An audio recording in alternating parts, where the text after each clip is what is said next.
W, baby. W's in the chat. Now, I don't care if I'm late because Caicedo can do this and I get gassed. You know what I'm saying? So when people score last minute winners, I can be late. They score late, I turn up late. You get me? Simple equation. You score late, I turn up late. Do you know what I'm saying? Big up Caicedo. Put some W's in the chat. We are now back. We've got 2 wins in a row. I can't believe it. I haven't been in this position in so long. We actually be a big 6 team with no they're on the beach tax. They're drunk tax. Do you know what I'm saying, chat? Man was debating whether to go to the game or not. Shout out my boy for getting me the tickets. He knows who he is. Right at the front. I was debating all day. I was like, should I go? Should I not go? And I went, and it was the best experience. And I'm happy you guys got to watch at home or in the game. Jay was at the game. He's in the background there waiting to talk on the game. But everybody, subscribe to the channel. I know a lot of you fans. There's going to be rivals in here today. So enjoy Liverpool's downfall. And we have started the downfall. Because although they've lost before this, I'm out of breath. I'm so excited, guys. Because they've lost before this, okay? People are like, yeah, but like they'll bounce back. Nobody had Chelsea winning. I didn't do a show because I've been so busy the last 4 days or so since our Benfica win, which we much needed game. But we've got so many injuries. And I was like, maximum draw. I had no chest. I was on streams last weekend. I was like, oh, Liverpool lost. You know, we're going to make them bounce back. Palace are a good team. Maybe they're going to bounce back against Chelsea. But no, we said not today. We're not letting these guys get away with a last minute. And this guy here, 30 minutes in, rocket straight away. No Lele. You know what I'm saying? No Lele. So I'm very happy to say Chelsea have won a game in the Premier League. And we deserve it, considering our bad form, considering our injuries. We needed something to uplift the team. And I can't think of a better result. And Jay's going to come in, Andrew's going to come in and speak on it. Yeah, man. Guys, I want everyone right now to smash that like if you want to see Liverpool's downfall. Smash that like if you want to hear me gas up the squad. And don't forget, NAF, Big Sick Banks, all the communities I'm on, all the shows I go on to, I'll be cooking for the next 2 weeks. And so will Jay on his Rick Rock. What are you telling me, Jay, man? What are you telling me? First of all, what an occasion, what a night to finally link up in it. But, yeah, I saw Jay yesterday for the first time, guys. Yeah. I think I've seen him around, but maybe not linked him up. But yeah. Did you go to many games last season at home? A few, but not a lot. I would say like a mixed bag. I went to the Villa game. I've been to a few games, yeah. But this time, Jay, moving forward, we'll link up for the games, do content. Yeah, for sure. Well, no, I've got to get tickets first, innit? But yeah, I got luck again. Shout out my boy as well. We had a spare ticket. That's how I got there.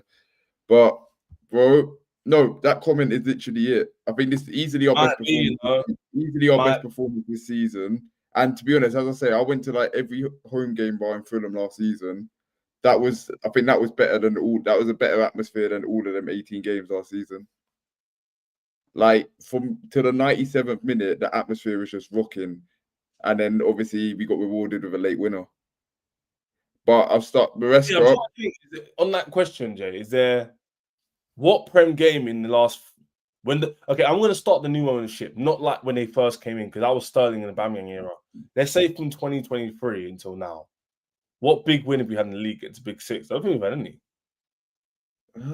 Since the new ownership? Yeah, like we've beaten Spurs. They were good wins. Drew against City. United 4-3. United was a good game. That was a good game. Yeah, but that was, the way it went down. The way it went down was like But no, it's usually we always. It was lit, Matthias. It was lit. It was lit. I'll show you guys some videos. He was there. No, I think you know what it is. It's usually either Tottenham or United we beat. We don't actually beat many of the big 16. We always lose. We always lose to Arsenal. Yeah. City we occasionally get draws. Liverpool we draw very often. I think that was our first win against Liverpool in the league since Tuchel, I think. We haven't beaten a big 6 team other than Spurs and United for 5 years or something. Not 5 years. Since the Champions League. No, our last win was Arsenal 2021. At City, Liverpool, Arsenal. We beat Arsenal 2021. That was the last one. But yeah, now if we talk about the game, that was on Maresca completely. 100% all on Maresca. Everything we wanted him to do against United and Brighton, he done yesterday, and look what happens. He gets his reward. Yeah, because we're gonna. Let's do it one at a time. Yeah. So give me your thoughts on how you feel in the game. Like, how do you feel after the game? How much do we need to win, Jay? I feel after the game. Yeah, it's like how you're feeling now after the game, straight after the game. I saw you, but for the chat and everyone watching back, how do you feel now? We've got to win. Let's talk about the win, and we'll talk about the game just after. So the win for me tells me that this. What does it mean? This team has. It tells me this team has what it takes. Like we can beat anyone just if we turn up. That's the thing, and we definitely turned up. And I think now, obviously, we've got international break, so we've got 2 weeks to dwell on this. If we beat Forest, I think we might even be back in the mix. Obviously, Arsenal are top of the league, but I think it was Don that said it yesterday. If we beat Forest, we're back in the mix or something like that. Mm-hmm. Yeah, but it's a brilliant 3 points because also I think we're still below Sunderland, but with United beating. No, I'll get my words mixed up. But yeah, we needed that 3 points, and listen, we were all apprehensive. Let's be honest. Like we didn't go into that game thinking we'd win. No, I don't think, Jay, the reason why everyone's so happy is because we performed well and no one thought we would perform well. So this is the overall game. We're not talking about we're talking about him, we're talking about individuals like done well. But overall, we didn't go into this game thinking we're going to perform well or get a result. Like end of the day, they're the Premier League champions, and we we didn't make them look good. We made them look bad, if we're being honest. I know they're not great at the moment, but we made them look even worse. Facts. Yeah. Facts. So this win in itself was a massive for the team. Like players like Estevao, what's that going to do for his confidence now? Not that he was like ever low on confidence, but like that's going to this is where his career takes off for Chelsea. I think like that last minute goal, 18 years old, his first Premier League goal for Chelsea. And it goes down like that. 97th minute dagger. Honestly, and even Gittins when he came on. He's got the shades on. Yes, got the blue shades. I can see his laptop. I can see his laptop in the reflection. That's the only problem, Andrew, man. You got the ski glasses on. They're the ski ones. Yeah. If you know, you know, innit? Bright. The stars are out last night, man. The stars were out last night. Bro, the atmosphere, the whole of SW6 rocking. Have you seen that clip? Andrew, did you go to the game? Yeah, I can hear. No, did you go to the game? No, but I could hear it. Was even on the television. It was way different. Andrew, it was lit. Like, have you seen that clip going around of the bus driver in the Liverpool shirt? No, I haven't seen it. No. Have you not seen it? No, them rail replacement buses. There was like a rail replacement bus driver. He had a Liverpool shirt on. Chelsea fans, they wouldn't let him drive. I'll send it to you on WhatsApp right now. That's crazy. But yeah, the atmosphere in itself, Andrew, literally, it was like, even when we scored the goal, before that, it was lit. And then when we scored the goal, everyone went crazy. And then the only thing that even when we conceded, it was more like, it wasn't like a angry we conceded. It was more like we deserve better than that. So everyone was still excited to see us go score. And then he made the subs, which we're going to speak about, which made everyone even more infused. And then we had chances, which we probably should have ended the game in the first half, to be honest with you. Second half, we had chances. We had chances the whole game. It's when we were clinical at the end, we took it. If we had drawn that game, we'd be so disappointed today. I would know. That's what I said. We would have been like, it's disappointing. Yeah. Or I promise you as well. I promise you. I said this yesterday. 72nd minute. There's a guy behind me. He taps me on the shoulder. Says, "I'm calling it now. Estevao winner." I promise you. The 70th, 72nd minute. He taps me. Says, "Estevao winner incoming." No. I said to some guys, shout out Tom. There's some old brothers who got season ticket holders, and I said to them, I think Estevao going to score the winning goal. And Gittins had the ball. Remember when Gittins had the ball first on the breakaway? And I thought, we're going to score now. And then Gittins to Enzo Cucurella into Estevao. But yeah, like, Jay, so overall, We hit the post twice in that game. Like Garnacho in the first half, then Enzo towards the end. Enzo should have scored that though. Yeah, Enzo should have scored that. Yeah. We were right in front of it. Like he probably should have scored that. Yeah, but no, he should have scored it, but yeah. Yeah. And usually he does it as well. Like, but the question was like, how are you feeling post the game? So forget about the management and the players. How do you feel? We got the win, last minute, deserved performance as well. So we've spoken every single week, I think, us three, at some point in the show. Yeah. And we've not been happy with performances. Even Benfica was decent. It wasn't bad. It wasn't great. Yeah. How do you feel like we won the game, innit? Like we actually won. Well, it's a part of it is relief because we needed to win the game. Like no matter who we played, we needed to win the game and sign off. Because I'm telling you, it was scary, man. I saw Man United above us for like a couple of hours, and that scared me a lot. But yeah, it was that performance was everything, not just on the pitch, off the pitch. To cry. That's what I've been craving for the last, not even just the last few games, the last few seasons. Just the atmosphere was. I always think going to the atmosphere. I always think it's not just Chelsea. I just think it's normal atmosphere that fans just get up for a few games. You know what I mean? Like they're up for the entirety of the whole game. But no, yesterday was near perfection, really, in terms of the performance and the tactics. I mean, I know people were second guessing. Oh, Gusto again in midfield, but I know why he was there because he presses. He pressed them. That's what he was there for. He was there to press them. As much as I like Reece James, I don't think he can press as much as Gusto does in terms of his like speed and something like that. And you know, we lost another. I know they're not injured, but they were just taking a precaution. But we still lost Badashile and Achimpong during the game, and then we had James and Hato as centre James off. and Hato at centre against Isaac and Ekatike. Yeah, it was like. But like that, when I thought they only really had not created chances wise because Sanchez I think had one of his easiest games in a Chelsea kit yesterday because he wasn't even tested at all yesterday. But I thought apart from after they scored, they had most of the ball without creating chances. But that last 15 minutes, bro, he made those subs and we crushed them. That last 15 minutes, it was like us like. We desperately wanted to win that game. It was the only he bought Endo one looking for a draw. Maresca, even when he made those subs when he took Achimpong off as well. It wasn't if he was like they were the subs after that. He threw Hatter on, he threw Gittins on, did well, and he threw Estevao on, and we were just like and just go for it, man. And that's what we did. That's what I wanted him to be braver, and I can understand. The Brighton game, he wasn't that brave, but like that's what I wanted to do against Man United when they went down to 10 men. Exactly. I mean, it's like take the game to them. But yesterday, there's no even.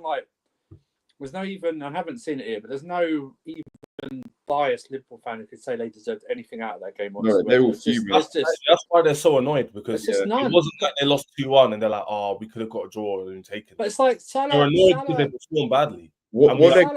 Salah wasn't. Listen.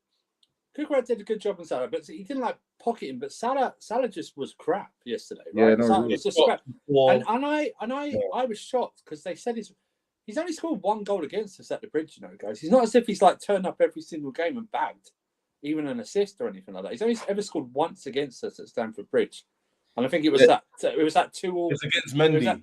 It was against Mendy. Yeah, it was that 2-2 game after the Lukaku incident. He chipped it. Like, he went for 2-0 down. Remember, he had the goal. And he was a cute finish. I remember he dinked it. Yeah, dinked it in the corner. It was that's the thing. And then we were like, and I thought, and I just got to say, I thought Badashile was brilliant yesterday until he got set up. He was brilliant. You know, let's go on the players now because I wanted you guys' thoughts straight after the game. Make sure everyone's like and hitting the like button. Great performance. And can I just say on a side note, I know Lorenzo got sent off. You know, Lorenzo got sent off. When he's sent off, they don't even allow him to do his press conference after the game, or even. Yeah, Caballero did the press conference. Yeah, he's not allowed to do it. He's not allowed to do it when he's sent off. That's just the thing. I think they're taking the sending off thing too far. Like, come on. To be fair, I think what it was, I don't think it wasn't a straight because didn't he get booked in the first? Second yellow. It was a second yellow. Yeah, so it wasn't a straight red. Yeah, because he got booked in the I didn't realize until I watched the videos after. Yeah. Because he ran down to the corner I was sitting in. Yeah. I didn't realize. I was too busy turning around celebrating with these guys. I didn't see him there. Yeah, he did a Mourinho. Literally, Jay, spot on. Because when they scored, they didn't go to our end. They went to the corner. No, they went because that's where Estevao scored. It was the nearest They corner. went to the opposite side, to like where most of like that bank there, that bank where Jay's sitting. They didn't celebrate that, and they went the other side. Yeah, they went to where the Matthew Harding lower and the East. Yeah, and it's easier for the players. They just run to the corner that's closest to them. Yeah, it's easier for the managers not to join in because they're on that side. Yeah, so just where Estevao scored in. That was so I didn't even see it. I didn't see his egg. I didn't see any eggs running around. I was like, I just see his head in the celebration. Like, wait, you know what I wanted to say? Just quickly before we get onto the players, you see, like the Liverpool fans. This is by the way, Jay. It was giving me. No, I've done a video on that. I've done a video on that on my TikTok. Yeah, I want the fans to be with me. That kind of celebration is like I want admiration as well. Yeah. Like, you don't just do that for no reason. I'm saying like he clearly needed that win himself. But anyway, let's talk about it. You know what? We'll start with the manager first because that leads us into the tactics and the players. Let's start with the manager, Jay. He won us a game. We've all criticized him, and yesterday he actually I don't think he made one wrong sub despite so many injuries. I said yesterday. I said this on my TikTok. The fact when you've got 10 out of 11 players all putting 9 out of 10 performances, because I still think Gusto was a tiny bit shaky in that midfield. But when you have 10 out of 11 players putting in 9 out of 10 performances, that's on the manager. When you've got them all playing like that, that comes down to the manager. And the way he responded, like, listen, the equaliser, that can happen. Like, it's Liverpool at the end of the day. I'm not blaming. Like, yes, maybe some certain players could have maybe done a bit better, but that was their like first proper opportunity on goal, and they took it. But how he responded is exactly what we needed him to do in the United or the Brighton game. He changes the entire front three, and also the biggest shock, Mark Yu came on. That is the biggest shock. That is the biggest shock. Has he been listening to our streams, by the way? Like, genuinely. Yeah. He made all the right subs we were talking about. He's probably going to get sacked. He's probably going to get sacked because now they can't loan him out. He's probably going to get sacked. There was a crazy conspiracy theory that Mark Yu wasn't going to get any minutes because we were going to swap him in January for Amiga at Strasbourg. We were going to bring Amiga in January and put Guri on because he's like played for you can't play for too many clubs in I don't know if it's a season or a calendar year. I can't remember what it is, but it's like that. But what I was going to say, so he changed on the sub. I'm going to bring it up. Yeah, when he brought on Mark Gu, I think it was soon after he brought him on. A decent early enough in the half. I was so shocked. It was the same time he brought on. So he went from boys. My point is, he went from making none of these changes to making all of them in one game. So then the other games like Brighton and stuff were like bring at least one player, like bring on Gittins at least.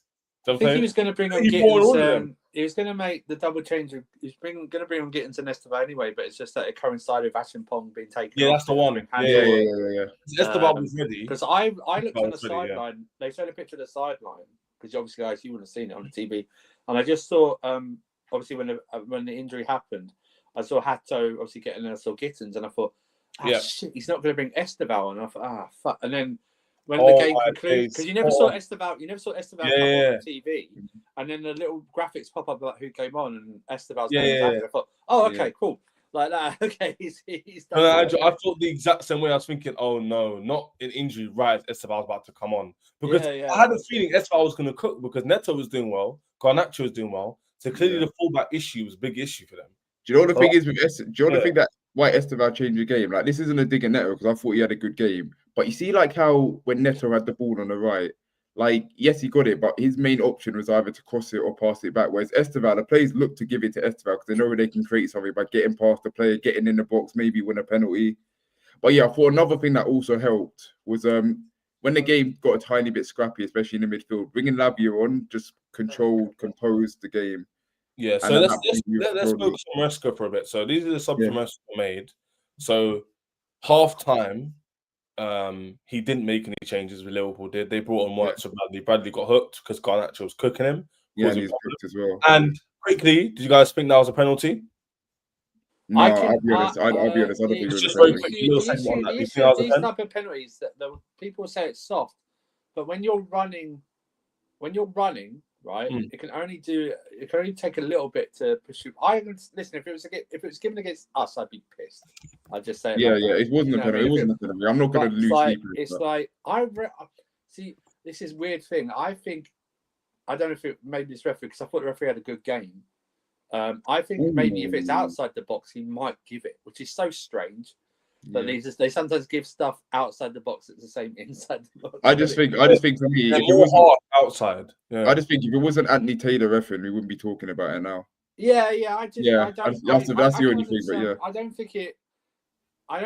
Even if we drew yesterday, I don't think it would warrant scrutiny to say that's why we drew the game. Do you know what I mean? Like if you didn't get that penalty, it wasn't like when I went, oh, it's a stone wall or something like that. Do you know what I mean? It's like I wouldn't have done that, but it doesn't matter now. Yeah, I'll just quick on the game of the pen situation. But yeah, let's get back to Maresca's subs and stuff. So like I bring up before, Wirtz came with Bradley because Garnacho was on the wing. As you guys can see there, I'll zoom in a bit for you guys can see. And then Lavia came on for Chile. And why this is really good is because as the game was becoming end-to-end, Jay, it had made it where Lavia thrives where there's space and he can turn and find that space, you know? the possession So as well. Yeah, on the ball, he's press resistant. That's the thing. He brings control, similar to like the way we used to look at Jorginho. Like he just brings a bit of tempo and control to the game, 100%. especially in the midfield. Yeah. But he could have it's very weird because he could have bought. I'm glad he didn't, but he could have bought Hato on then, and just left Gusto in midfield. You know, he could have done that. You know, it would have been something that he could have done, but he decided to. Maybe he just felt I'm losing centre backs. I can't risk putting Hato on it. That's a good point. Dropping like flies. That's a good point, Andrew. Why didn't? So let's think logically. Maybe do you think he was a bit more risk seeking today, and he was like yesterday? That's the thing. I think he. What do you guys think? I think he was. I think he had a certain game plan for Liverpool, and then it maybe changed about how little and how useless their front four were. I know they scored, but essentially how much control they had, and they weren't doing us much damage even on the counter. I think his game plan might have changed during the game, and I think the subs. I think because the defensive subs sometimes sway you, but it didn't really sway him in terms of that. He knew they were there for the taking even after the equaliser, which is surprising because it's probably the highest profile club we've played this season. Oh, very much so. He was the most risk-seeking. That's what's so good. That's why I respect him so much for this game. The way he just had the balls to do it, and I think bringing Lavia on. I think he was always planning to bring on Lavia on. Oh, Lavia was always going to come on. He was always going to come on. Maybe not as early as he thought, but he was going to.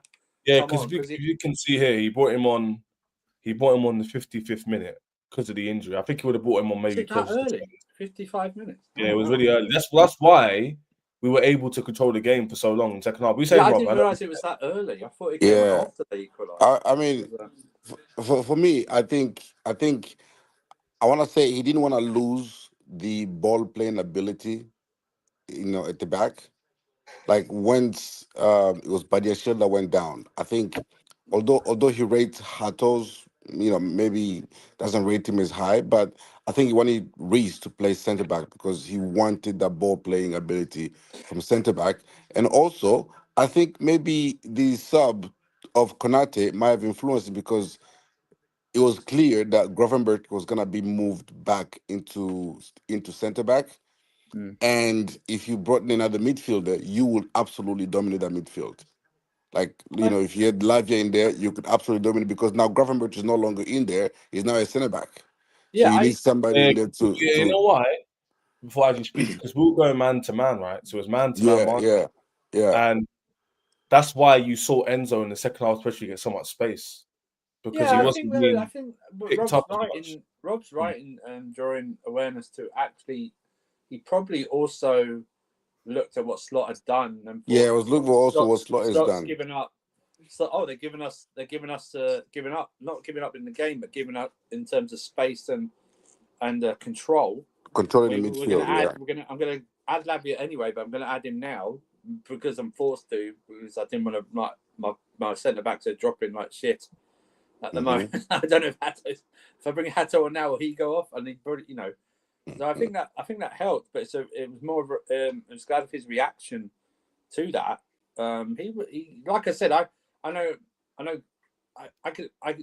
know people had a reaction to when Gusto started. Oh, not Gusto in the middle again, but I think he was there for his pressing more than anything. And it's like, because I know Reece James, he could have started there, but Reece James can press, but I don't think he can do it as much as Gusto, like in terms of getting up and getting down. Yeah, the as same Gusto can. intensity. The same intensity because just because not that Reece isn't just because of his physique at the moment. yeah, You can't when you play Reece in midfield, it's more of a defensive job in that certain area and passing wise. He'll press now and again, but not to the full extent that Gusto did.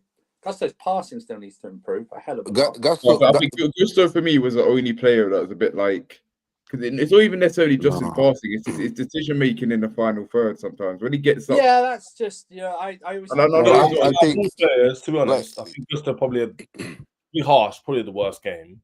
yeah, But maybe he gave a 7 out of 10 as opposed Rob, to a 9. I think why I'm saying that, I'll let Rob land, of course, everyone can land. I think for me, quickly, Rob, I'm more going off what Jay's saying in terms of if you're in midfield, it isn't just about working around.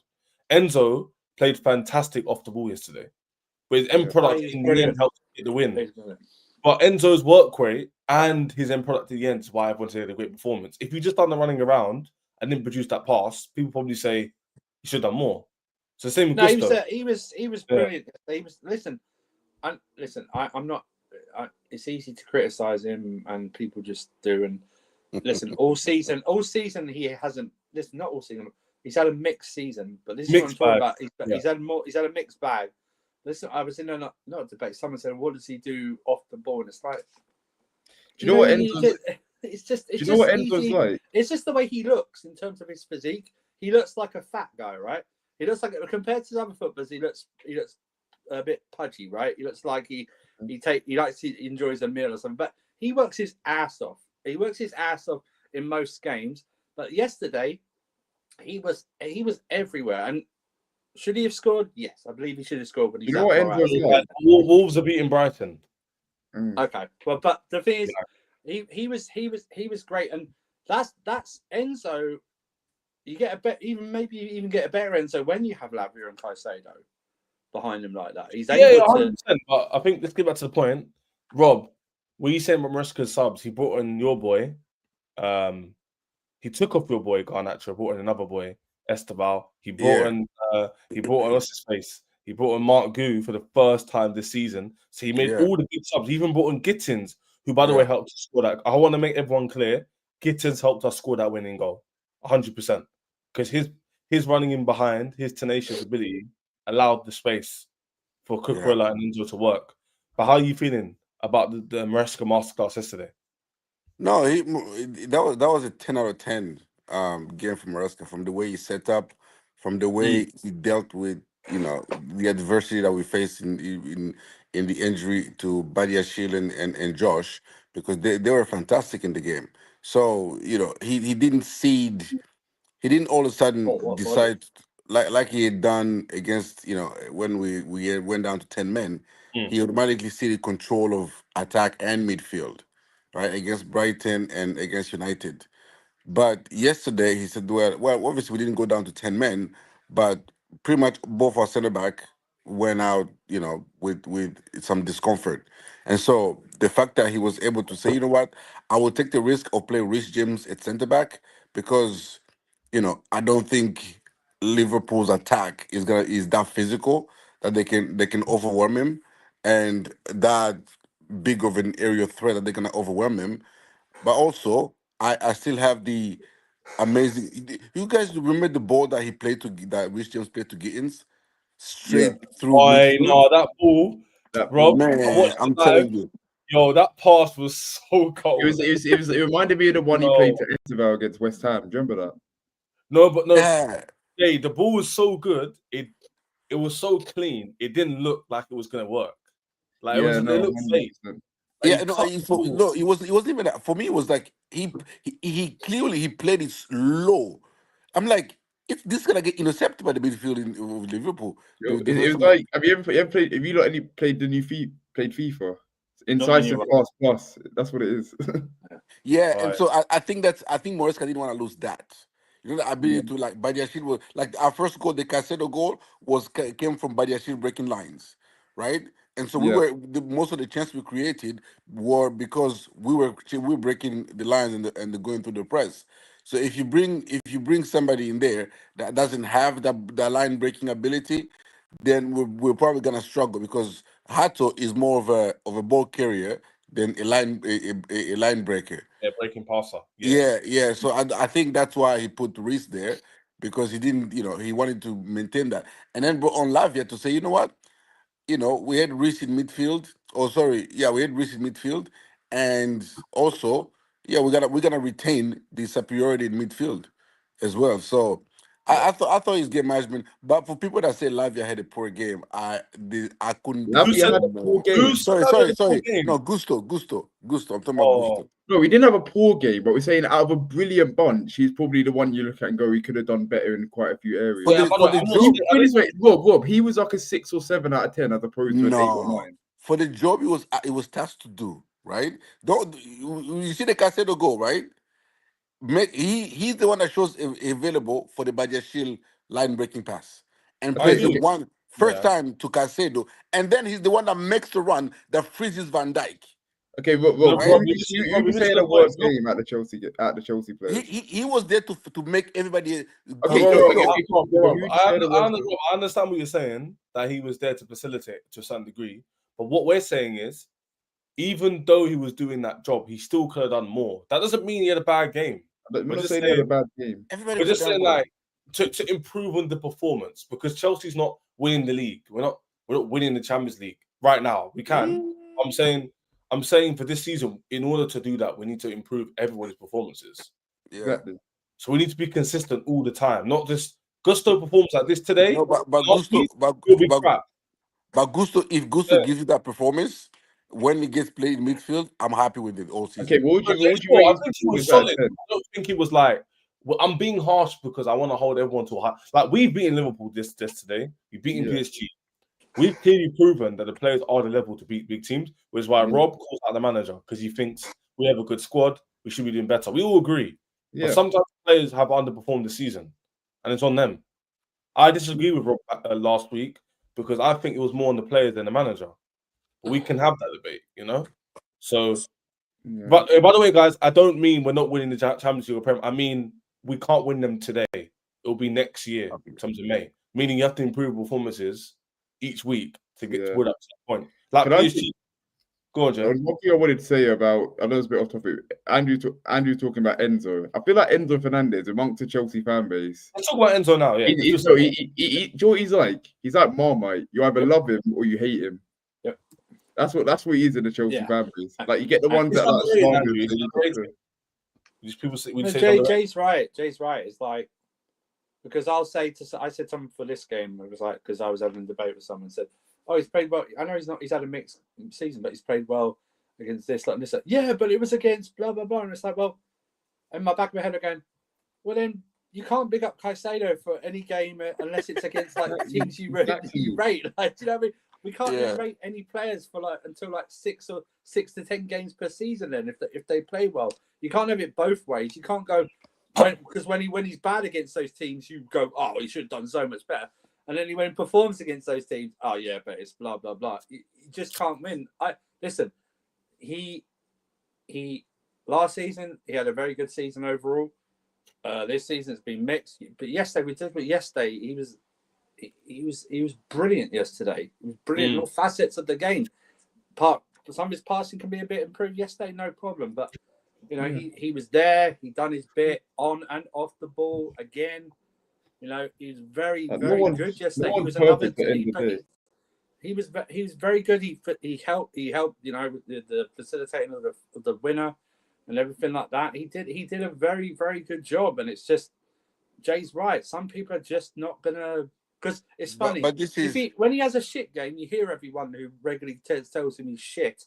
But when he has a good game, I hear crickets from those same people. Nothing. You know what I mean? Yeah.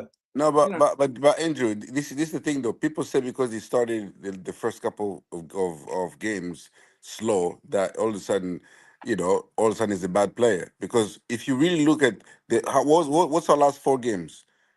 This Brighton, one, Liverpool, Brighton. Liverpool, he was outstanding. Benfica, he was outstanding, right?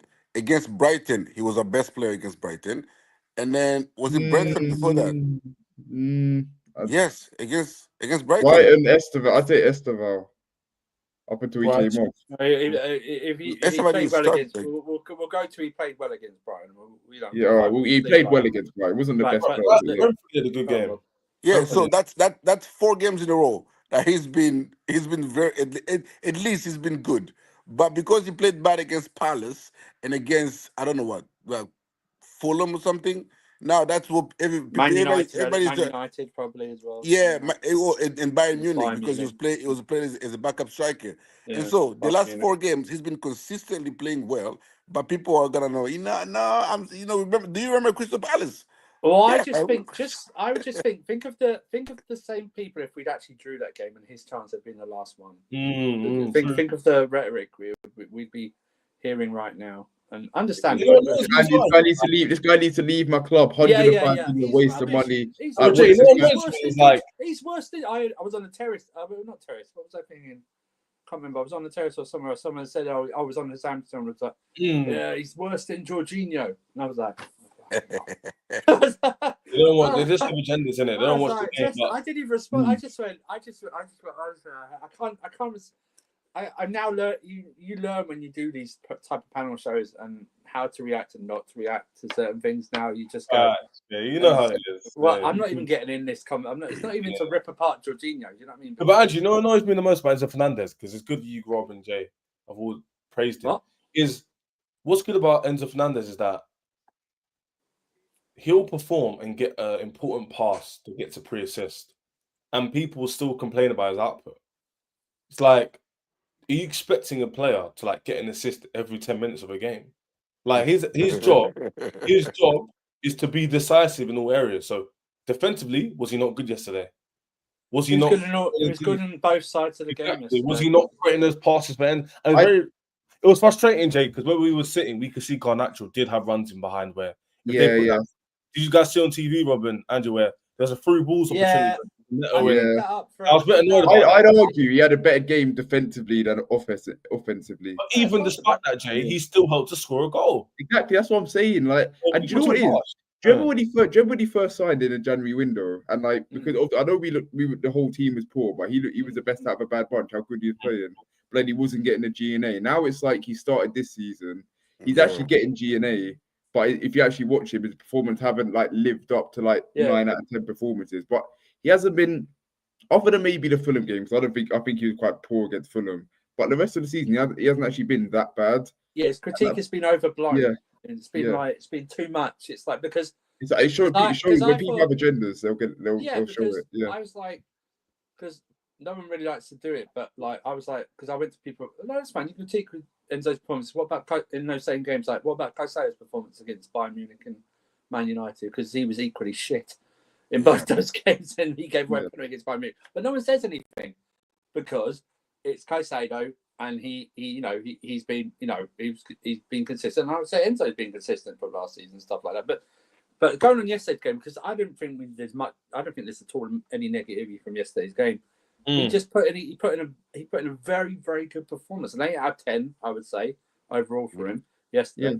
Yeah. And he does both. He's very, like you say, Jay. His off the ball work is very underrated. You know what I mean? It's very underrated. He covered so much glass yesterday. Yeah, he covers so much. That's when he's up there. Look at his stats. Last season and this season, he's still up there from covering most distance. Andrew, do you know what's more? How people don't you notice how people don't watch football. Like you realize that Gravenberch was kept quiet the entire game. Do you know who was on him, pressing him all game long? It was Enzo Fernandez. Gravenberch did not start having a game until he was moved to centre back. When they moved him off of Enzo Fernandez, because the entire game Enzo Fernandez was pressing him like a madman, and he couldn't get into the game.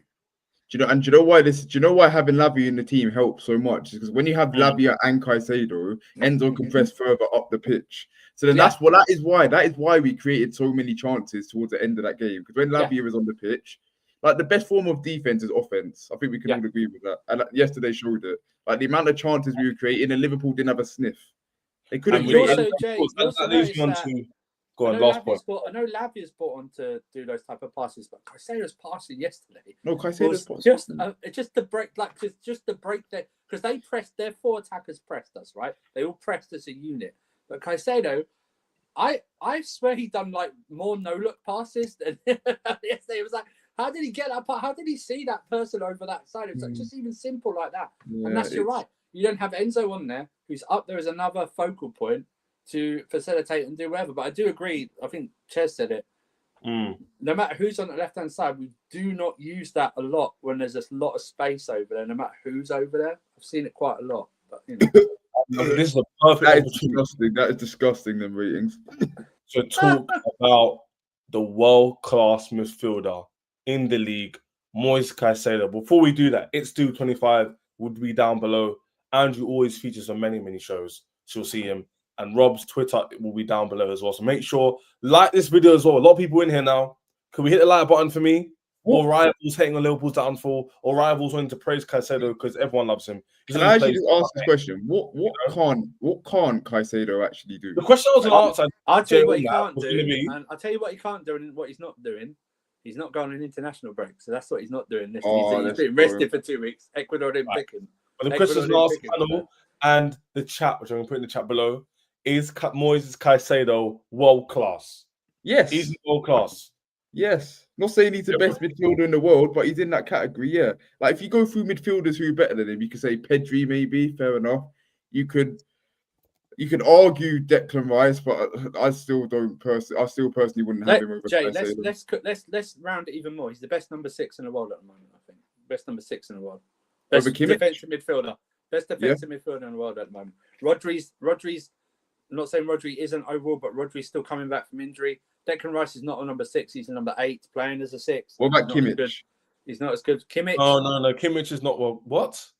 Kimmich wait, he isn't world class. Ooh, don't know about that. I'm not saying he's better than Caicedo. I'm not saying he's better than Caicedo, but to say he's not world class. No, Jay, not anymore.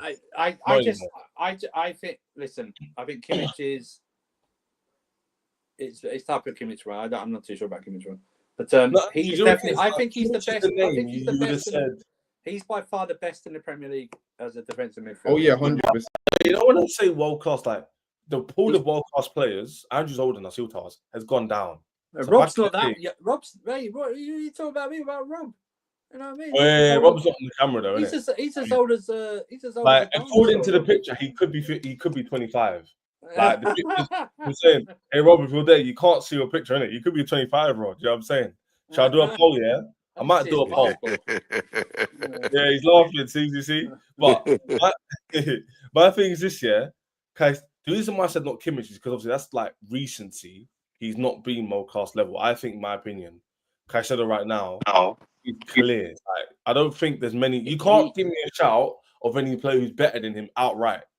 He's like yesterday.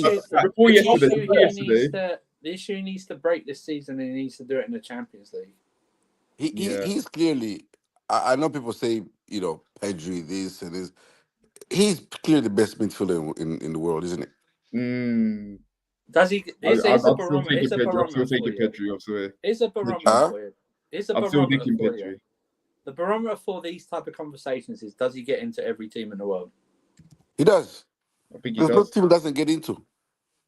I don't know. That's what I'm saying. I can't. He gets into every team in world football. Yeah, even in Barcelona, he gets into Barcelona. He gets into Real Madrid. Even the great PSG midfield. He stopped them, and he stopped them by himself. The thing is, even Gravenberch, like before yesterday, you might have made the argument to say Gravenberch, but he showed him levels yesterday. It wasn't even close. It wasn't even close. Like, and I know Gravenberch got moved back at half time, but even during the first half, it wasn't even close. It just wasn't close. And listen, I think. See, this is weird. I think he's a mixture of Essien and Kante. I think he's a mixture of them in terms of. Somebody said, I don't know who said it. Somebody says he's a mixture of Kante and Lampard. I don't know No, who no, said. no, no, no, no, not Lam, no, not He Lam. hasn't got the outfit like Lampard. No, he's not making. He's not making late. Yeah, I don't know no, about that. great. No. Let's not do it. He's a mixture. Not good For me, that he's far. a Let's not go mixture. that far. For me, he's a mixture. I don't say Makelele because Makelele literally just never. He was great at it, because they named the position after, but he never broke out of that certain area of the pitch. I'm talking about. He's a mixture of Kante and Essien for me, and that's the highest compliment because I think Kante's great, but I think Essien would have been without his injuries. I think Essien would have been better than he actually was. But he was something else. But Caicedo is, he's just. I know people talk about if Palmer goes down, but I'm telling you right, this guy goes down, we're fucked. No, Do you know what I mean? for me, even when Palmer's fit, I actually think Caicedo is our best player. Even when Palmer's Yes, I fit, think he's the most important. He's the most. I Definitely the wouldn't most important. who do you say has got the highest ceiling? Because I think Palmer does. highest season. Well, attacking Who players. do you see realistically holding that globe? Attacking players I have mean, always. that's Players true. always seen that though. Attacking players have always seen the seven highest. Attacking players will always get like even as much as we speak about Barcelona, like is Pedri the most important player, or is he Yamal? Right? Yeah, but that Because goes to show how good attacking players will always get the flair and the highest ceiling and all that stuff. But God, if you have a DM like Caicedo, oh mate, like he's He got solid it like out a of the rock. He's good on the ball. He can score goals. I'm telling you, mate. Like where else? Like can you? Okay, let's put it this way. I think you Is should there rephrase that question. any other player in world football, maybe Rodri, that can do the Caicedo role, that can do what Caicedo does? But I wouldn't even say they're similar roles, to be honest. I think Rodri's more like he's more known for like his passing. He's more like a sitter. Like Caicedo can progress the ball. Not saying Rodri can't, but Caicedo can like progress the ball a lot better than Rodri does and play like the forward incisive passes as opposed to like spraying the passes out wide through the middle, etc. Yeah, but I'm saying the game is basically like the destroyer that are good on the board, like are good passer of the ball. They can progress, they can break lines, and they can score you the all goal here and there. Like, Well, I say, I'm not saying he's better. I say Gravenberch can do that. He's not better than Caicedo, but I'm saying he can do that. Gravenberch is nowhere near as good a destroyer as any of those two. Like, yeah, I hear that. Defensively, I genuinely, to answer Rob's is nowhere question, near those two. there's not many midfielders. I can't really think of a lot of midfielders other than Rodri Caicedo who can dictate from deep, score clutch goals and good goals, can distribute the ball very well, good dribbling, and are very strong in terms of athletes. Defensively, and also, it will. And the only one, obviously, I would say Rodri's better than him because Rodri has performed at a high level for long. Rodri is up there with I think we have to say that he's playing at a world class level. But the issue is for me, Rodri's been doing it. I'm not going to count it. Yeah, I'm not comparing it to Rodri. I don't know. He's been doing it in the Champions League. He'll get more of a recognition of being that if he does it in the Champions League. This year, if he performs even in group stages against these top teams, say when Barcelona come to us in a few weeks' time, right? And we win that game. He stands out in that game. His recognition it goes even higher because of the way against Barcelona away to Napoli. And if we get through to the knockout stages and progress, and he helps, that's when even more the claims that you could actually say he is world class gets more and more and more like that. Do you know what I mean? It's that. So the way how Chelsea do will help with that. And if he contributes to that, the shouts to him will get of course. That's why the Arsenal fans, when they hear these things, they always mention Andrew. Real Madrid semi-final. Well, listen, Declan Rice is a very good player. But Andrew, the point is, he had a good season last year, but I do believe his overall season was overhyped. You're not getting my point. I'm agreeing with. The reason why I bring that up, my point is that what you're saying is if Caicedo has those moments plus what he's doing now, it's more recognition against who you do it against. There we go. Then that's all it is. We got. I think we got We've got Spurs in a couple of weeks. Maybe not even against Spurs because we ran. It wouldn't be Spurs. We're Barcelona. But yeah, Barcelona, and then I think like before Christmas we've got Arsenal and I think City as well. So it's like if he stands out in those games and we have good results, then it even more so. Do you know what I mean? Yeah, that's all it is. It's body of work. Like Yeah. Caicedo for me, the reason why I think he is world class, and I think performing at a world class level still makes you world class. Because to perform at world class level, you need to be consistent. You wouldn't call Jack Grealish having a one or two good weeks world class, would you? But if you did it for 3 years, you would. Do you get my point? I mentioned Grealish. He's playing Crystal Palace and Everton are playing. But that's my point. I'm saying Palace won their up as well. Yeah, so yeah, 20 could go 20 games unbeaten. Palace today. Also, do you know why this is a good week? That draw doesn't seem so bad, right? This is my best FPL week I've had this season as well, and I've only got 52 points. Did any of you like wake up on Friday or like Saturday morning, wake up on the FPL team and see 18 points Semenyo? No, I give up on a couple of seasons ago. I just lose track of it. So. I think with Declan, you mentioned Declan Rice, Andrew. You said he had a good season last season. I don't even think he did. I'll be honest. If he didn't score the 2 free kicks, no one would be talking about it. I'm saying he had a goodish season, but I'm saying it got overhyped because of 2 free kicks against Real Madrid. And it's Arsenal he got into the Champions League team of the season just based on those 2 free kicks. That's all he got into. Imagine Caicedo played for Arsenal. Like they would literally be calling him the best. They were calling him world class already, 100%. No, but we do it subtly. We do it subtly where we say like, oh, he might be the best midfielder in the world. Arsenal fans would literally be saying right now. Again, this is my problem. 2 points. First of all, Arteta wanted Caicedo before Rice. They made it for Caicedo in January before. Secondly, this is my problem with us as Chelsea fans. We don't big up our players, much. Like if Enzo Fernandez was a Liverpool player. Because the way they big up McAllister, you would think McAllister is way better than Enzo Fernandez when he's not.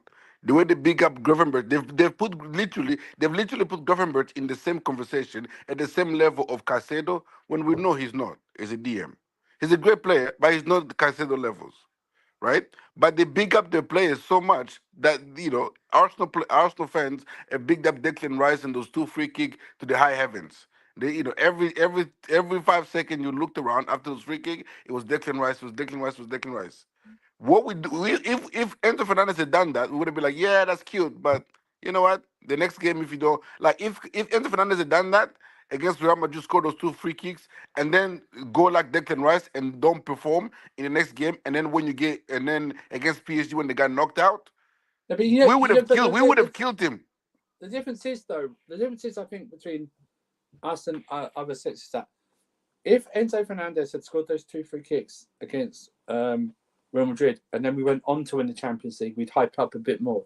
If we'd scored those 2 free kicks against Real Madrid and got knocked out like Arsenal did, I don't think anyone would speak about it. That's the thing. That's my point. Now and again. Maybe that's our standard. We would just get highs. Kante in that 21 run where he got man of the matches like in every game. So he got 4 man of the matches. He got 4 man of the matches. But he got them right. If we'd lost that final, no one would be talking about that. Him getting those man of the matches because we lost the final. It's only because that's what I mean. It's like that's why I'm hesitant to call some of our players world class until we have like a body of work. When I say body of work, I mean leading to us being successful. No, but Angie, there are 2 players who are world class though. They're playing at a world class level. No, Palmer and Caicedo are world class players. No, I think Palmer went off the boil. No, come on, Angie, Palmer is a world class player. No. Wait, can we just define what world class? He needs to do it in the Champions League as well. No, we don't need to do that because everyone's got their definition. Andrew, I think my definition is hold on. You'll need to do it consistently. No, but Andrew, my thing is not just Premier League, but Champions League as well. No, Andrew, I agree with you, but you know, Jay asked the question. Other people ask the same question, Jay. Great question. How do you define world class? The issue with that question is we all have different definitions, but I think it's quite clear who the top players are anyway. You don't need a definition to know Palmer's world class. For me, I think me, though. I if you're think talking though. about I world think they're an class, individual. I think they're an individual. how, for example, how can Palmer Caicedo not be world class? No, but yeah, but my thing is, if you're going off of for me, world class is like you're one of the best in the world in your position. If that's the case, then Cucurella is also world class in my opinion. Wait, he is. Oh yeah, I You think could argue that. You could Yeah, argue that's that. what I'm It's no, saying, you yeah. can't argue. he's He's done the it. best He's left also back in the he's world. done it for club and country as well. And it's like Exactly, that's what I'm saying. But He's I'm had a saying hand that in. you- He's had a yeah. hand in winning. He's got the winning assist in a Euros final. Do you know what I mean? He, Why do you think, Andrew, then rivals don't like to hear Cucurella's world class then? they just don't No, like but- Cucurella. It's but like, this is- Jay but this said is- he's Marmite. He's Marmite. But this is my point though. annoying. He's But annoying. this is my point though, Andrew. You are Because, playing. no, I'll tell you what it is, Rob. I'll tell you what it is. Because he didn't do well for about 18 months. That's why. Because he didn't do well for I know. 18 months. It's also because rival fans just hate his personality as well. They hate They him hate his personally. hair. That's what No, it they is. just hate. He gets booed. He gets booed by every away ground. Have you noticed Yeah, that? he does. Yeah, He they got just booed hate in him. That's why they Germany. won't. He got That's why they booed. won't Why call do they him hate him so club. much? No, but It's just- it's Andrew, just him. Andrew, I hear you that you will define, I don't know, or world class or hype up a player when they win stuff. Like, if that was the standard for everybody else, I would hear. But no other fan base have that standard or that high of a requirement for them to hype up their players. You know what I No, mean? but Like I think they though, don't Rob, necessarily like Arsenal fans have been hyping up all their players and they've yet to win a single major trophy. But I they've been think- hyping up the I think centre it's back, the different. I think it's midfielder, the different. attack, all of them. I think it's different though between hyping up players and calling them like always like world class or something like that. I think you can have. My thing is that you can have world class performances in one game. Doesn't make you all like overall world class. Do you know what I mean? Like, for instance, last season Palmer wasn't world class last season, but he had a world class performance in. I've just picked up one against Brighton, right, when he scored those 4 goals. Yeah, he had a world class performance in that game. My issue is this: is that when I look at Chelsea players in the past, when I call them world class, it's because they've helped us win trophies, but they've been consistent throughout their time at Chelsea and their performances. Like the likes of Eden Hazard, the likes of Kante, the likes of an Ashley Cole and something like that. They were consistent. Not just like 1 or 2 seasons. We're talking about 5, 6, 7, 8 seasons. You know what I mean? It's just that. I believe you could. He's on his way, barring any injury. He's well on his way, and what he is doing is being consistent. Where I've run out of words to describe his performances. I can't when he has the normal game, I just go, that's a normal Caicedo game. Do you know what I mean? That's It's the just a thing. normal. We're It's a just normal used to it. Caicedo. It's only because it was against Liverpool yesterday that we're giving him all this extra praise. But he does this every game. That's when And you he does can. this- That's when you can. If he did this against, if we won yesterday against, say, Burnley, I'm not going to really big up his performance against Burnley because it's It'd just against be like, oh, it's Burnley. Caicedo, it's Caicedo. Yeah, Look exactly. what he It's does. a Caicedo Yeah, performance against Burnley. I expect that. and yes, This he one- scored the goal as well. But yeah, it's like but then it's like you go back to his performances against Bayern Munich, and he was crap against Bayern Munich. So he gave away a penalty. And he wasn't that good. Yeah. But that's why I say he needs to add to his strength and add to our evidence to say, yeah, he's world class. Perform consistently again in the Premier League, and now you've got the Champions League factor to add in as well. Perform.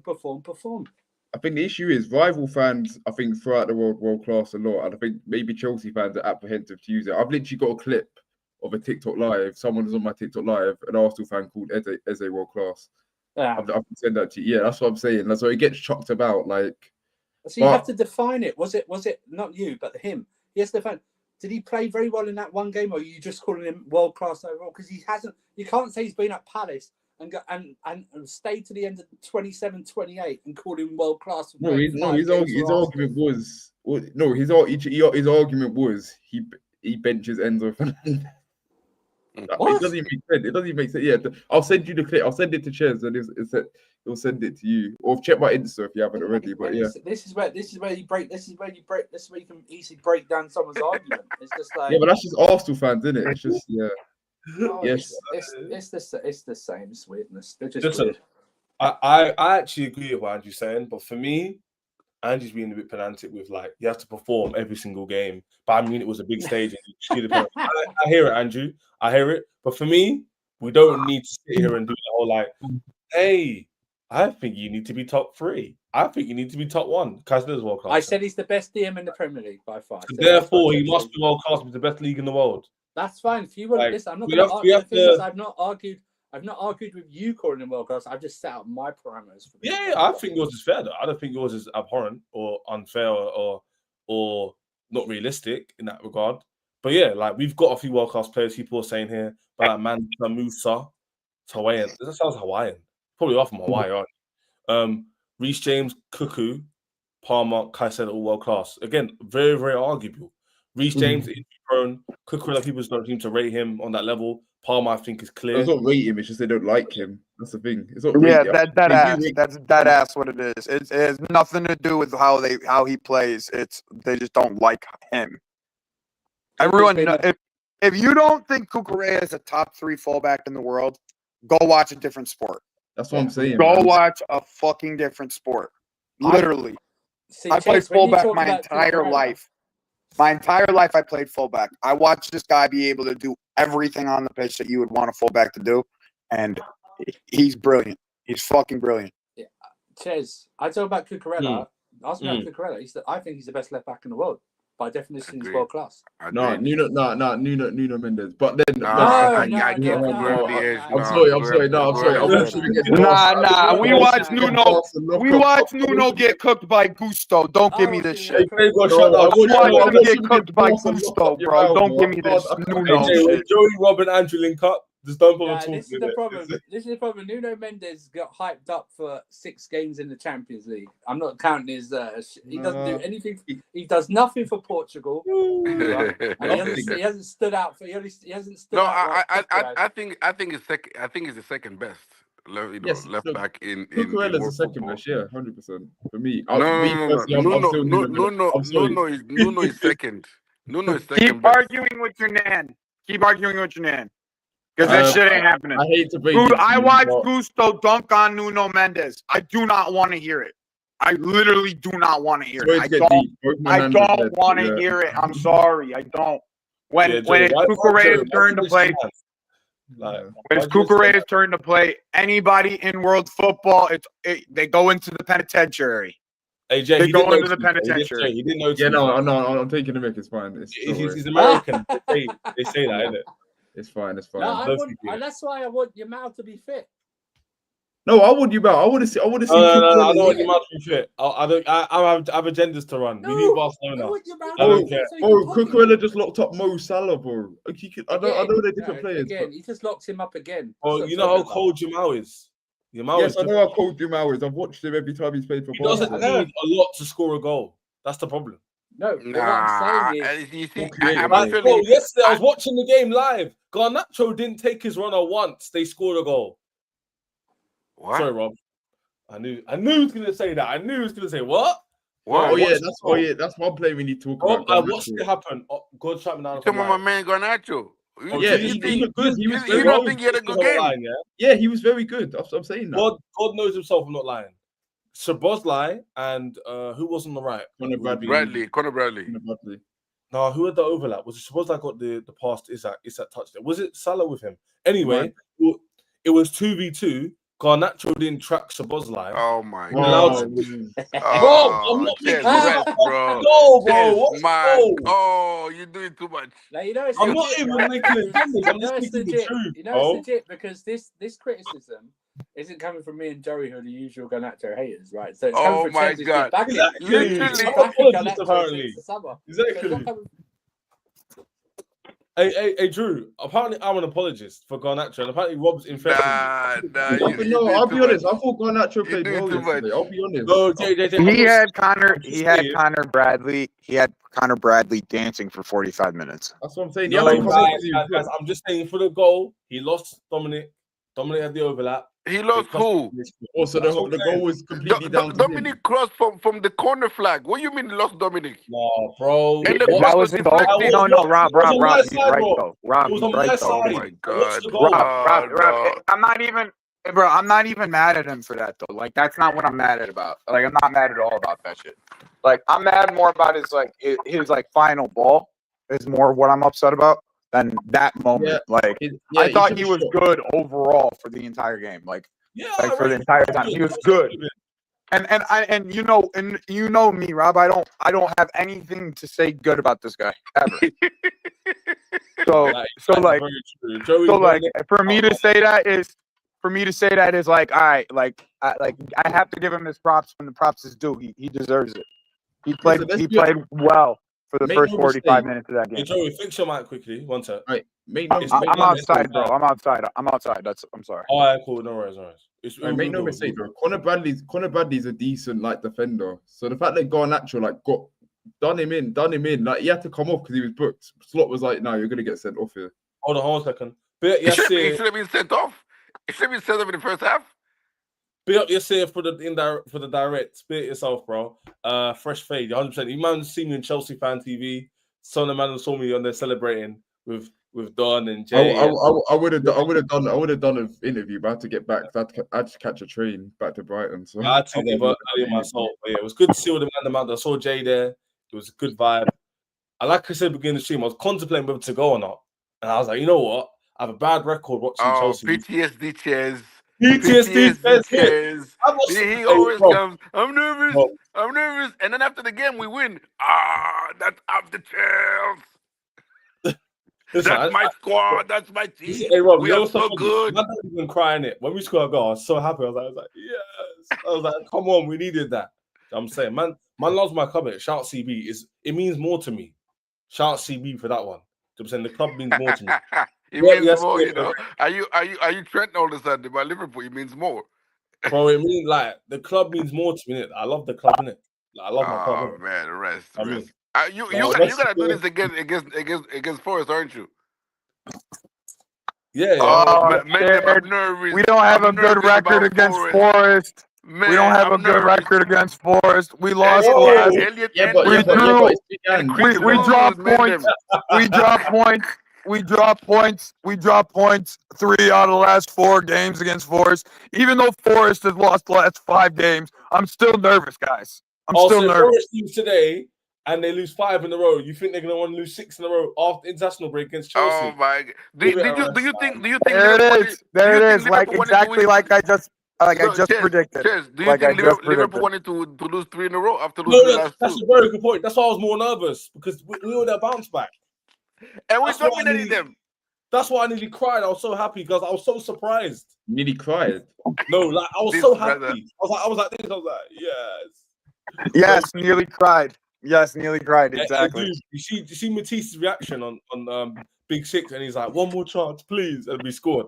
That was me. I need to check it out. I need to check it out. Bro, I was so happy. My eyes like this. I was like, "Come on!" But yeah, back to the point. I will be nervous again. I will be nervous again. Let me give you advice, right? You don't cry at a single game result, all right? You just don't do it. You cry when you win something. Like I cried in 2012 in the Champions League. That's where these idiots think I actually cried. I mean, I was so happy. You're very Ches. You're very emotional guy. It's okay. Rob will know this. Let me expose Ches, right? In our group chat, Chelsea fans, he's very PTSD, right? In other group chats, he's like loudmouth and gets us Chelsea fans in trouble, right? That we have to pay. We have to pay his fines on different panel shows because he's like that. Ches, I understand it, Ches. If you wanted to cry yesterday, you wanted to cry. It's okay. real men. You will know you emo Ches. Emo Ches. So what? Jimmy calls you estrogen, and then when I called out the club, he says I'm too negative. And then Andrew's calling me out for being passionate, but they're not being passionate enough. I'm talking about you pick. Hey guys, basically I can't win. You cherry pick your passions. That's what it is. Like no, but that's the life of a football fan, though. It's not all good with glory, rainbows. You know what I'm saying? But yeah, on the game, we've actually spoken about everything, which I'm quite happy about. Joey, we're speaking a bit longer.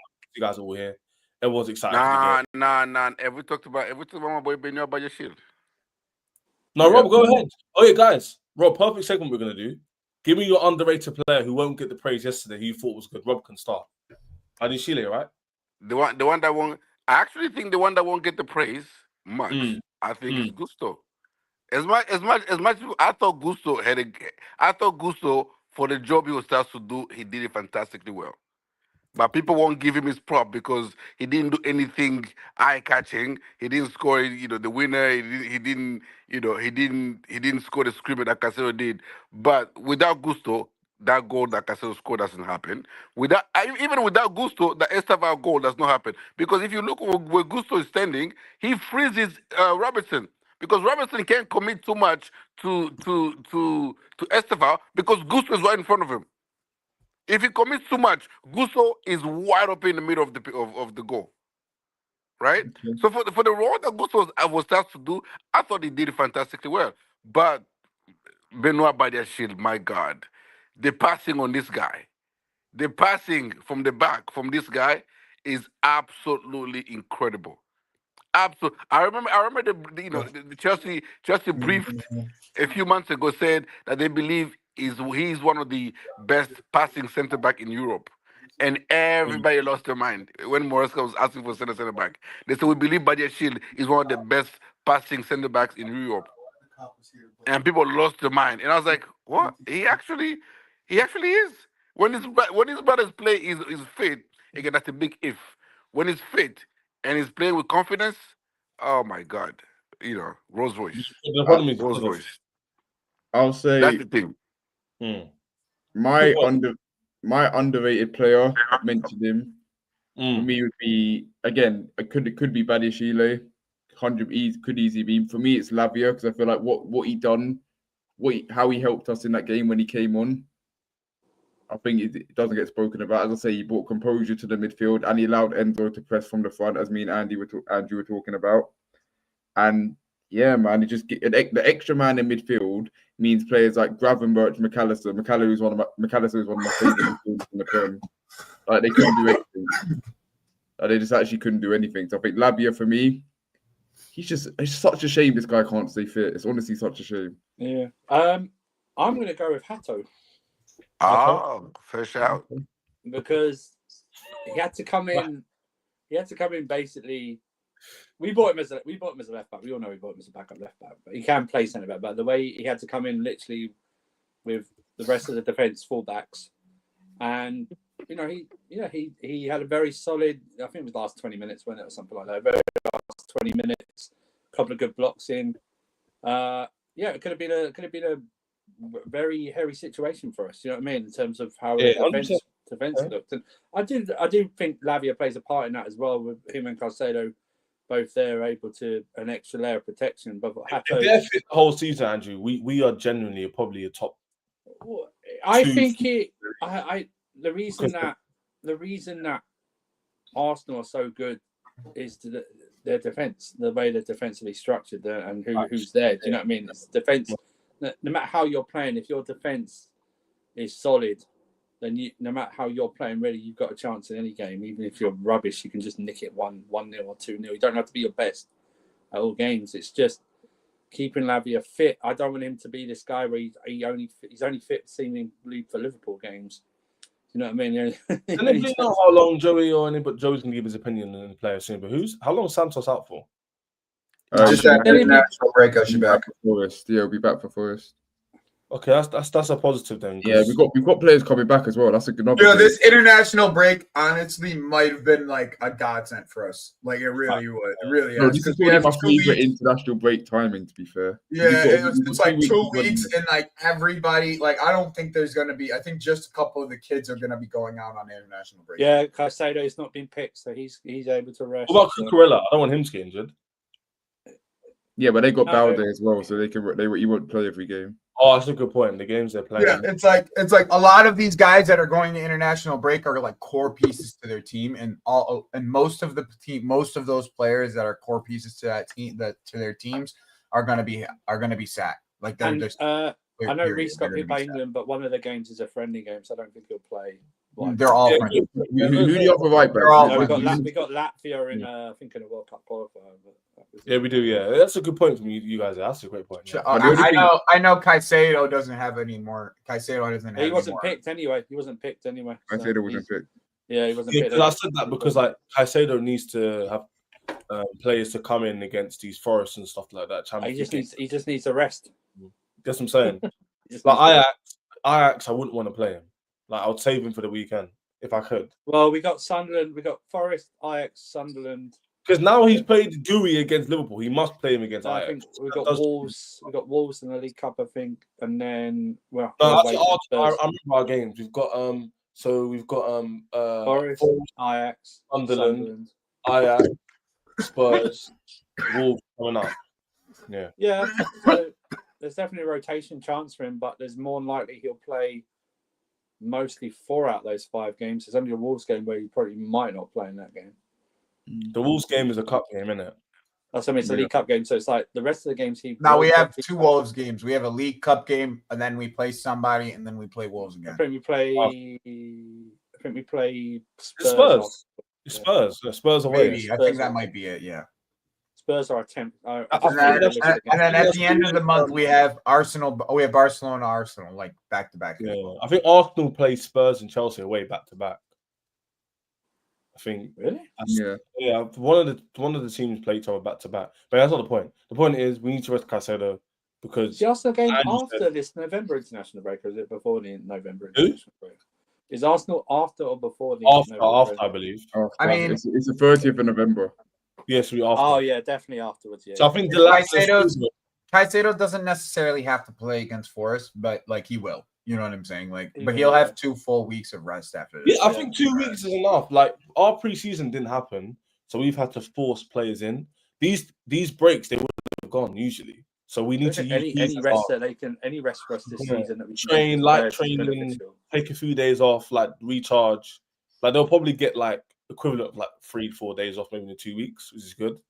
I don't know about all this welfare stuff, but welfare as well, like off the game. Oh no, he'll go. He'll keep his fitness up. It just won't be intense training. Intense team training. You know what I mean? It'll just be keeping the fitness up. That's what it'll be. Sure, oh yeah, guys, smash the like button. So Joey can give us a. Joey's channel will be below as well because he's joined. I joined Joey. Yeah, I'm going live after this to watch. Just doing like. I'll redirect Joey as well after this game. This Newcastle Forest game stinks. By the way, I'm watching. I'm watching Palace Everton. Yeah, so. Palace Everton's a better game. Andrew, you should change it. It's better. No, but I want to see Wolfie's tears. Joey. I just have a feeling they're going to sack him at the end. Andrew, can you not jinx it? Because we've got to play them soon. Joey. No. Even with a draw, I want to see. If they get a point against us, you know what he's going to say in it. Everyone beat us. No, I mean just a draw in this game. Just a draw in this game. We got a point versus the world champs. Yeah. To keep him on against us, and then we can be the ones that fire him. Whoa! I don't agree with this. Let's not even hope for this. He'll be back way before then. Like it's so good. I think it'll be around that time. It'll be around Christmas, I'm December. hoping beginning of November. Beginning of November. Yes. He won't be beginning of November. It was 3 or 4 months, wasn't it? Besides that, we have the lap is supposed to be back. The lap is supposed to be. I just did the math yesterday. Wasn't it 3 or 4 months for the Sugu? Yeah, it was 10 weeks for Delap. It was 10 to 12 weeks for Delap. Yeah, but I'm talking about a Sugu. Wasn't it 3 or 4 months? I read. No, it was like 6 weeks, 8 weeks. No, bro, I don't know why you guys are. Where are you guys worried about the shin kicker for? Leave the shin kicker alone. He'll come back and be the shin kicker later. Like you don't need to worry about it. Like, you'll be fine. He's just a shin kicker in the end. Like you got Romeo, you got Andre. All right. Whoa. Lavi is still my bad books. His injury still needs to fix. Nah, you don't. You get in the bad books. You don't get in the bad books when you play. So play football. No, I completely agree with Joe. So like that's it. Just until he gets. He never plays, Joey. That's the problem. Nah, bro. Like you can't do this. You can't do this. We do this every time with every one of these players that get injured all the time. Maresca has shown us. Okay, he has shown us that if he has an injury-prone player, he knows how to manage him. This time around, he's managing. Reece James played the most plays in Wigan, you know. Yeah, and it's not like West is injured and out. West has a concussion. He'll be right back. He'll be back after the international break. He'll be back for Forest. Yeah. Plus, a lot of players. Actually, the underrated performer of that game yesterday is the crowd. I don't think we win that game if Stamford Bridge is. You see what Reece James put on his Instagram story? I literally believe we don't win that game if Stamford Bridge is the normal something about no, but Rob, let me tell you something. Stanford Bridge. You'll be able to show I it. listened to that. I listened to the game the second time at like last night when I got home from the bar. I was up until like 3 a.m. Bro, if as soon as Estevao came on, the entire bridge stood up. No, I think the atmosphere was top from the beginning of the game. There's a video. There's a beginning. 100%. There's From a the video. beginning was top. There's a video back in the day. It was like 2013, 2014, or something like that, where it was like one of Aiden Hazard's like first year, second year, or something like that, and he's like on the touchline, and you just see the entire fucking Matthew Harding stand as soon as he touches the ball. Like the entire stand just raises up once he touches the ball. It's like that's what Estevao brings to this team. It brings a lightning. And I've been saying it for a while. I agree. He's literally lightning in a bottle. I agree with he's that. He's gonna bring Estevao. everybody up. I agree with that with Estevao, but I think the atmosphere was top from the beginning to it. I criticize the atmosphere at the bridge all the time, but yesterday from beginning to end, it was absolutely top, and that's why I said this performance would have stayed a draw if the reason why we retained the momentum. It is because we took Liverpool, like the crowd was on its feet. Oh, what a goal! I know, yeah, Bruno G. And we didn't lose our momentum because the crowd was behind us. The player kept on running. You know, when the crowd is behind you, you find the extra energy to keep on running, keep on trying. Can I just talk about Estevao? Actually, I think the way. Yeah, let's just say what on him now. I just see. I think this is actually the right way to play him in his early months in the Premier League. Like start the game here and there, but then bring him on like that. Yep. That's what Pep failed to do with Savinho at Man City. Just ran him into the ground the first like few months and stuff like that.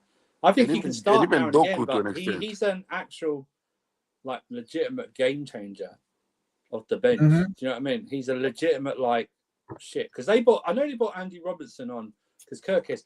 How dare you put Kirkis in the same conversation as Cucurella? Yeah, how fucking dare you? By the way, how dare you? I think he's been. Thank you for bringing that up, Andrew. I appreciate that. Kirkis has been taken off nearly every game this season. Well, he's rubbish. Pedro bullying him off the ball. The thing is this though. I think the way I think until Estevao's like up and run like fully and stuff like that, integrated like into the culture of England and stuff like that. I think this is actually a smart way to do it. Introduce him like that. Bring him on. He's a game changer. Start him every now and again. Like you could easily start him against like a Sunderland or something like that. Or but then I think it's very good to introduce him. He's a proper game changer. It was literally he was instrumental. That last 15 minutes, there was no like coincidence, CJ. There's no coincidence that in those last 15 minutes when he was introduced. Everything and same with Jamie Gittins as well. Jamie Gittins had a very good cameo. Yeah, the other two about Jamie Gittins. But it's no different that he was because he introduced something. It was so he had a great cross for Enzo's chance. He managed to really make a save. He kept. He played. You remember the pass he played for Gil? Yeah, like Gil Robertson on. The one thing I will say, there was a couple of chances. He needs to work on. He's very young, so I'll give a couple of chances when Mark Gui was in on goal where he just overhit the pass just a tiny bit. There was one where there was one. Bro, the thing is this, right, Andrew? Sorry. By the way, he actually worked both sides of the game as well because he was good at tracking back and tackling. Back, and one of those chances, one of those half chances actually came from him doing that. And Gui had made a great run. He split the defence. He split Van Dijk and Gravenberch. He was in the middle and he ran. But that's all he needs. That's what he needs to work on. But fantastic camera. But I do like going back to what I'm saying. I think Maresca is actually managing him well. Because the way he's doing, that's why these players should be managed like that. Slowly introduce them, and then second half of the season, bang, because then he's not like overcooked and tired. Yeah, I couldn't agree more with you, Andrew. I couldn't agree more. Like literally, like if you're telling me like Maresca, if you're asking me what would you want from Maresca when it comes to this player, he's doing it. The only thing is like it sucks that it like. He's had a bunch of cameos cut short because of red cards, right? Like that's literally it. It's like the only reason why we haven't seen more of this guy is because he's had cameos cut short because of the red cards that we've had. He's always been the first player that's come off. So, but in my opinion, bro, like I said it from the very, very very beginning. This kid is lightning in a bottle. If you let the lightning out the bottle, it ain't going back in the fucking bottle. Okay, that's what it's coming down. That's what it comes down to. He's a lightning in a fucking bottle. And sometimes when you have lightning in a bottle, you have some things come out of that bottle, some lightning that comes out of that bottle, and you can't put it back in. Slowly but surely, this kid is going to hit the ground. Okay, he still hasn't even hit the ground yet. This performance wasn't him hitting the ground. It was. I'm going to show you a little bit of spurts here, like this. Little bit of spurts, little bit of short signings of light. Just signings of light coming from the bottle. Once it's out of the bottle, bro, it's out. There isn't stopping the kid. It's out. I predict this without taking. Hopefully, he doesn't get injured. I predict this.